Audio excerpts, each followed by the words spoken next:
Recently, my friends and I visited Phuket in Thailand. Phuket is located 867 kilometers from the capital, Bangkok. It's also known as the Pearl of the Andaman Sea.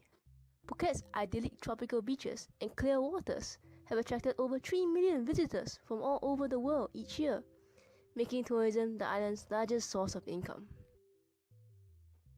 Aside from the touristy stuff, we also visited the fish market and aquaculture farm.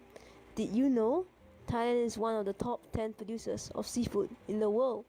Locals in Phuket are keen fishermen, with many involved in fisheries and aquaculture.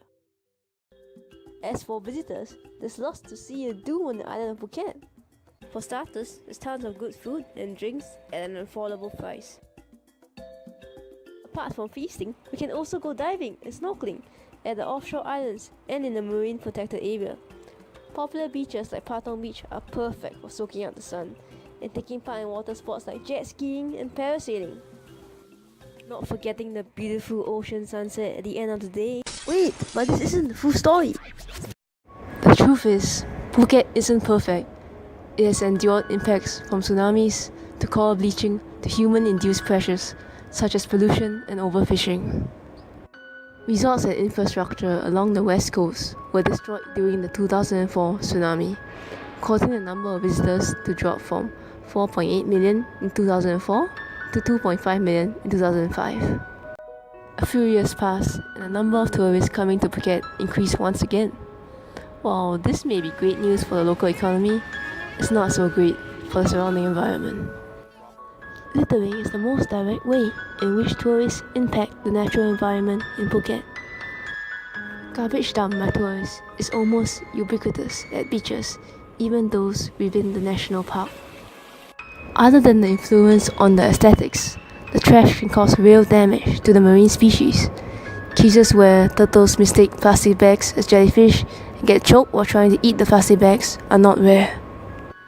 Furthermore, unsustainable tourism activities are threatening coral communities at diving spots, from anchors dropped by tourism boats to inexperienced snorkelers and divers coming into contact with coral and marine organisms. Recently, the Thailand government announced their decision to close Tai Chi Island because of the deterioration of the island's natural environment caused by the huge tourist influx, which can be the very same fate for the islands and beaches in Phuket. Besides the physical damage caused by tourists, the coral community in Phuket is subjected to global warming as well. In 2010, there was a massive coral bleaching affecting the adamant reefs of Phuket, with the sea surface temperature reaching as high as 31 degrees, above the coral bleaching threshold of 30.1 degrees. Many species went locally extinct, especially those very susceptible to bleaching. About 80% of the corals were bleached on reefs along the Andaman Sea. Coupled with unsustainable tourism activities, the reef ecosystems are increasingly vulnerable. The increased vulnerability and destruction of coral reefs, which are home to many juvenile fishes, has also negatively impacted the captured fisheries industry. In addition, the unsustainable biomass fishing practices, which uses methods such as purseine or trawl nets fishing, has caused fishing over the maximum sustainable yields, and it is well known that the seas around Thailand has been overexploited since the 80s. The results can be most obviously observed in the fish markets, where captured fisheries has increased landings on juvenile and smaller fishes.